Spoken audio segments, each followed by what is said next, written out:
Salut tout le monde, aujourd'hui on se retrouve pour une nouvelle vidéo, on va parler du marché pour aujourd'hui. Alors hier du coup j'ai fini ma vidéo en plein pendant le dump, du coup j'ai pas pu vraiment tout vous dire.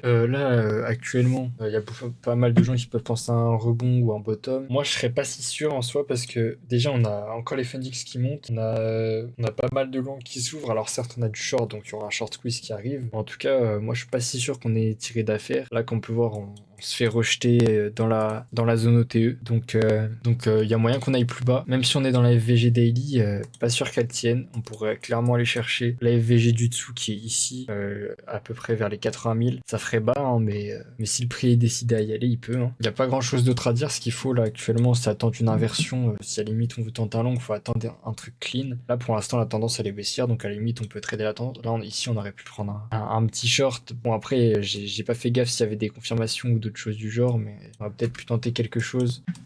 Ouais, bon, on n'avait pas grand chose, mis à part un retour en zone OTE. On affrontera un Lorder Block H1, on a ici. Donc pas sûr qu'on aurait pu tenter un short clean, mais en tout cas, pour moi déjà, il y a forte chance qu'on aille chercher ces liquidités jusqu'ici et qu'on reparte ensuite peut-être.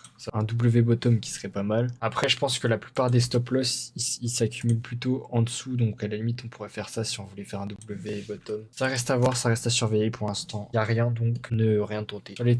Sur les terrains, c'est à peu près la même chose. Moi, ce que j'attends pour avoir une vraie inversion, ce serait de passer sur ce plus haut et de voir ensuite ce que ça donne, la réaction dans la zone OTE ici, si on a une confirmation de low time frame. Parce que après, si on se fait rejeter ici, on pourrait totalement aller chercher plus bas. Hein, puisqu'il y a la FVG H1 qui peut suffire. En tout cas, ici, c'est déjà un peu plus beau que le Bitcoin. On laisse moins de liquidité. Ici, on a rebondi.